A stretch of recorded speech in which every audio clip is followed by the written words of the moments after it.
Well, it is the last match before the World Cup break across the weekend. Fulham against Manchester United, saving a good one for the last game as well, Leanne. Manchester United were beaten heavily last weekend by Aston Villa, but then they got revenge against the same team in the League Cup in the week. So heading into this World Cup break, where are you at with the work Erik ten Hag has done so far? I think what I'm looking forward to happening is that when he's come into the job, he's had to talk about the Harry Maguire situation, Cristiano Ronaldo, he's had to kind of manage. And I think he's managed the situations very well. What I like about him, he's always honest in his analysis, in his interviews.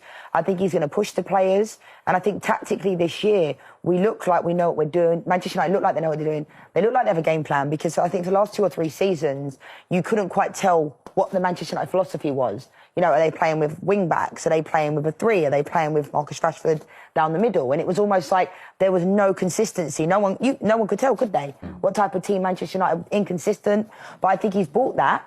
I'm still not getting carried away, because I still think there's a lot of work to do. But I think he's taken the team, made them better.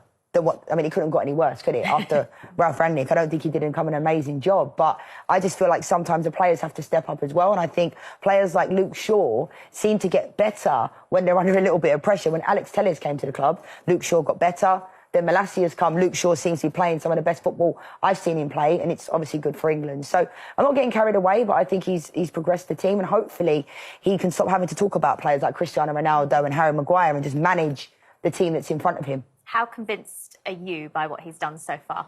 I'm actually very convinced, I have to say. I wonder if it's when you're close to a club, you kind of have big expectations. I'm a little bit apprehensive because Manchester United have had so much, you know, we go on a good run of not losing any games, but then again, you don't want to get too carried away, because look what happened at Aston Villa last weekend. Listen, I think he's restored a lot of respect to the shirt. I think his dealings in the transfer market have been very good. Martinez looks terrific. Anthony looks very good too. Eriksen and Casemiro. Eriksen has been a terrific buy, a wonderful free transfer. And Casemiro, it's taken a bit of time for him to get into the team, but as soon as he plays, you see where that money's gone. I think as far as the club are concerned, they're all working hard. There is an identity to the team now. It looks less like they're trying to amass Galacticos and more like they're trying to put together a team with some consideration going into who comes in. They're getting consistency in terms of results. Last week was disappointing. And hello to all the Aston Villa fans who proved me wrong. Because I really did, in all seriousness, I really did expect them to beat Villa. And what surprised me was the speed that Aston Villa went 2-0 up and the lack of focus in that match. Just very unlike a Ten Hag team. And I think one of the biggest things he's done for himself is earn respect. Because at the start of the season, lots of people, after the Brentford game, lots of people said, do you know what?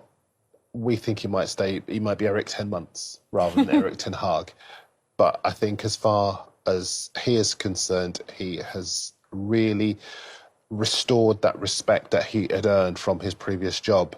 And now he looks like a Manchester United manager. And after that Brentford game, Darren, obviously there was that talk about him bringing the players in the next day when they'd usually be doing a warm down, and he ran them. Apparently he ran with them as well. And clearly it worked, because I never imagined that Manchester United within the next couple of weeks would beat Liverpool and Arsenal in that way that they did.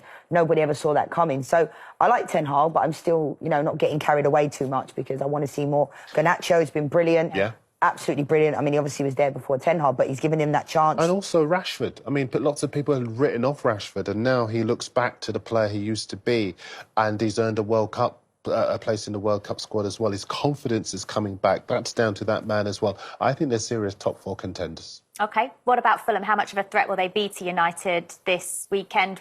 With no Mitrovic in this side, he's unlikely to be fit for the game. Yeah, but I think, I mean, we'll do my predictions next, but I actually didn't do a prediction that people would probably expect, because I've been surprised by Fulham this year. You know, I did this show a few months ago and I said that they were going to go straight back down. Mitrovic wouldn't be able to cut it in the Premier League. And how wrong was I? I think Marco Silva's done a fantastic job. The recruitment, you know, Pereira, it's been absolutely brilliant. He looks, if only he was that player at Manchester United, but maybe he wasn't able to be. And that freedom, Tim Ream, you know, just got picked for the US men's national team. And, you know, he's been brilliant this